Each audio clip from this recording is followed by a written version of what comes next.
Summary of the Ocean at the End of the Lane by Neil Gaiman. After attending a funeral, the adult narrator finds himself in front of his childhood home. The narrator's parents built the new house when he was a youngster, after breaking down their old, rambling home. The person telling the story drives down the lane and sees the farm at the end. He knows that his friend Letty lived here before she moved to Australia. He says hello to the old woman in the cottage. She looks more like Letty's grandmother, old Mrs. Hempstock, than Mrs. Hemstock, Letty's mother. He then goes outside to the pond. The person telling the story thinks of Letty and how she used to call this pond her ocean. Then all of a sudden, the storyteller remembers everything. The narrator's parents have a hard time when he is 6 years old. To make money, they rent out his bedroom. He's sad because the room is important to him, but he moves into his little sister's room. Because he is afraid of the dark, he and his sister fight over whether the door stays open at night. The narrator's 7th birthday comes soon after, but no one shows up to his party. From then on, the narrator gets lost in the books he gets and is thrilled when his dad brings home a black kitten. He gives the kitten the name Fluffy, and she and he become best friends until the opal miner moves in. Fluffy gets hit by his car, and the opal miner gives the narrator a mean tomcat named Monster to take its place. He goes downstairs on the first day of the spring break, excited to read the smash comic his dad brought home. He goes to get it from the car, but the car is gone when he gets there. The man telling the story gets a call from the cops. The stolen car was found at the end of the lane. The narrator's father makes him or her some toast with peanut butter that is sadly burned. They walk down the lane with a police officer. When they find the car, they find that the opal digger killed himself inside it. There's a girl named Letty who comes up and offers to take the storyteller away from the cops. At the home, Letty gives the person telling the story a bowl of oatmeal. It looks like she and Mrs. Hemstock know everything about the death of the opal digger. Letty then takes the storyteller out to the duck pond, which she refers to as the ocean because that's where she and her family went on a trip when she was a baby. There is a dead fish on the top of the water. Letty cuts it open and takes out a 6pence. In the end, when the narrator asks, his father says that seas are too big to be that small. The next day, the narrator gets a letter in the mail telling him that he won £25 through the premium bonds. In other news, the handyman, Mr. Wallery, finds a bottle of old coins. The narrator has a bad dream and wakes up coughing up a metal penny. He knows an adult won't believe this happened to him, so he doesn't tell them. Letty is seen at the bottom of the drive by the person telling the story. People are being tried to get money, she says, and this has something to do with the death of the opal digger. On the farm, Letty makes pancakes for the narrator and tells him about his neighbor's money problems. Old Mrs. Hemstock looks at the narrator's penny and says it's brand new. She then lets the narrator help her arrange flowers. Mrs. Hempstock and she send Letty and the storyteller to find her. Letty makes a stick out of paper that looks like a Y, and she and the storyteller walk through the fields. He or she does what Letty tells them to do and holds on tight to her hand. He is scared and doesn't think they are still on the farm because the sky is orange. They finally find her. It's a big, flapping thing that looks like a tent that has been left to rot. It won't tell Letty her name and throws a ball of cloth at the kids instead. He lets go of Letty to catch the ball, and his foot hurts really badly as he does so. Letty grabs the storyteller by the hand and ties up the thing as a nameless thing. As Letty and the storyteller walk back, they come across a field of strange plants that look like snakes. The storyteller is told to pick one up. It's a black kitten with a white spot on its ear. The kitten runs away quickly. He checks out a hole in his foot that seems to have something in it that night. He takes out a long, gray, and pink worm with tweezers and hot water. A small piece of it is still inside the narrator after it breaks. It looks like it's infectious. The worm is washed down the drain. His mother tells him in the morning that she just got a new job and that they are hiring a new nanny named Ursula. He finds his mother and sister with Ursula, a pretty blonde woman dressed in gray and pink, in the kitchen for lunch. His sister and mother think she's great, but the narrator finds her scary. The person telling the story is sure that Ursula's coming is his fault. Ursula tells the narrator that he can't leave the land without her after the narrator's parents have left. He tries to sneak away, but she stops him and tells him that no one will believe what he says. His father seems to make jokes just for Ursula at dinner, and he won't eat anything Ursula makes. That night, Ursula flirts with the narrator's father while his mother is in town for a charity event. The next morning, before the storyteller wakes up, his or her parents leave.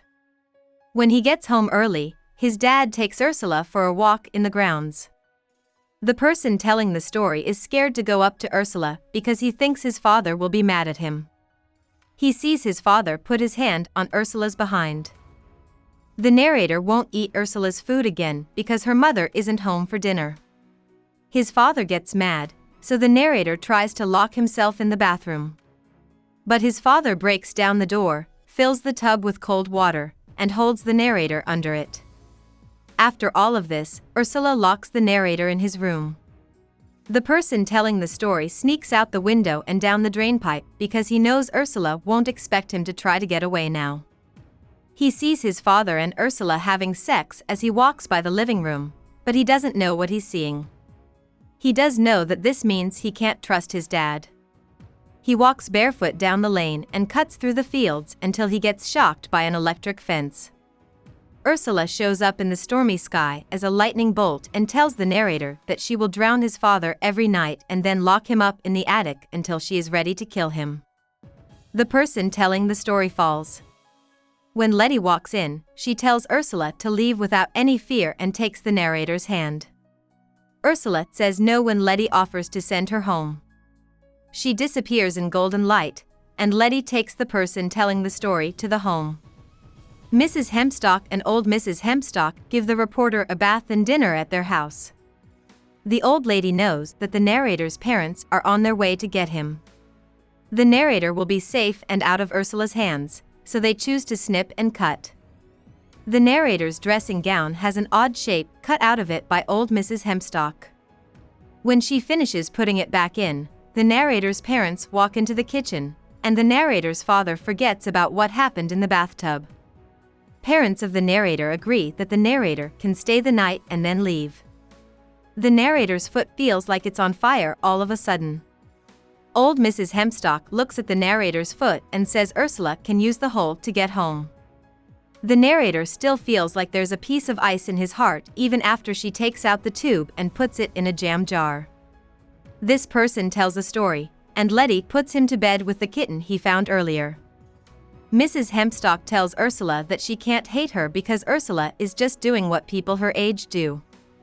When Letty gets there, she has a bag full of broken toys and takes the storyteller to the ocean. Letty tells the listener a secret: everyone is afraid of something. Adults really do look like kids on the inside. She says she knows what scares Ursula and is scared of the same things. When they get to the narrator's house, Letty leaves broken toys along the property line. As they go up to the narrator's old room, she leaves a toy on each step. Ursula won't work with them. There are toys on the land that keep her from leaving when she tries to run away from Letty. It makes Ursula cry when she finds out that Letty called the cleaners. It seems like she's ready to go home, so she takes her tube out of the jam jar and tries to go through it. But when she learns that the end is still inside the narrator, she changes into her canvas self and lifts the narrator off the ground. The cleaners show up and start eating Ursula and her tube. They are huge birds that look like vultures and are called hunger birds. Then they go to the storyteller and say they have to eat his heart too. The fairy ring is a protective circle that Letty shows the storyteller. She tells him to stay inside no matter what, and then she goes. The birds that are hungry gather around the ring. Over the course of the story, the narrator's sister, his father, Ursula, and Letty all show up one after the other. They tell him no one loves him and that he's alone. The person telling the story thinks he would wait forever for Letty because she is his friend and he trusts her. Some of the ocean water is in a heavy bucket that Letty brings over and helps the storyteller step into it. The storyteller is underwater and all of a sudden knows everything there is to know about the world. The person telling the story realizes that he has no idea what he looks like. Letty looks like silk and candles here. When Letty pulls him out of the water, the narrator realizes that he no longer knows everything. He finds himself in the pond. She tells him that he needs to stop trying to know everything in order to live in this world. Letty and Mrs. Hemstock talk about how to deal with the hungry birds while the reporter eats. Old Mrs. Hemstock is taking a nap, and she might sleep for 100 years. He is afraid that he is going to die, but Mrs. Hemstock tells him that he will be okay. Taking Letty's hand, he tells himself he won't let go. On the other side of the line, the hungry birds gather. They walk to the edge of the land. When the Hempstocks won't give up the storyteller, they start eating everything from the outside world. They leave behind only gray electricity when they eat something. The narrator runs to the edge of the land, scared but sure that he can't let the birds destroy everything. Letty jumps on top of the storyteller and screams, even though he can almost remember how it felt when the birds tore out his heart. As she hugs the narrator and Letty, old Mrs. Hemstock suddenly looks young and strong. She scolds the birds. After the birds have gone away, Mrs. Hemstock takes Letty's body to the pond. The narrator is told by old Mrs. Hemstock that Letty is only hurt and needs to heal as the pond turns into an ocean. Over Letty's body, a wave comes together and crashes. The narrator then forgets everything that happened and thinks he had a good time at Letty's going away party before she moved to Australia when Mrs. Hemstock takes him home. After 1 month, a black baby with a white ear shows up. This person tells us her name is Ocean. In the present, old Mrs. Hemstock sits down next to the person telling the story. That what he remembers is likely true, but that everyone remembers things differently. She also says that the narrator comes here when life gets hard. When Mrs. Hemstock shows up, she tells the narrator that she is there because Letty, who is still in the ocean, wants to check in on her life and see if what she gave up was worth it. She couldn't let the hunger birds eat her heart. The person telling the story is also shocked to see Ocean still alive on the farm.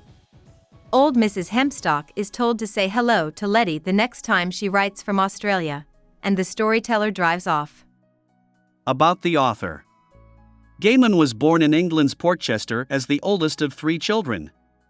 His family moved to Sussex when he was 5 years old, and they lived in the house that became the setting for the ocean at the end of the lane. His parents moved to study Scientology, which caused some problems for Gaiman. For example, when Gaiman was 7 years old, he had to quit school because his father worked as a public relations officer for the local Scientologist center. Gaiman, like the storyteller, read a lot as a child, and that practice stayed with him as an adult. He first wanted to be a journalist, but while he was working as a magazine writer, he also put out a book of quotes, a history of the band Duran Duran, and a few short stories. He started writing comic books in the middle of the 1980s and got a job at DC Comics in 1987. Gaiman wrote the Sandman series there, which went on to become some of DC's best-selling books and some of his most famous work. Gaiman's books, including the Sandman series, have won a lot of awards and gotten a lot of praise. Gaiman has written and worked in film and TV as well as published stories and picture books for kids. He has played himself on The Simpsons and written scenes for Doctor Who. Hope we summarized it fully and you liked it. Please hit the like button and subscribe to our channel so that we are motivated to create more videos.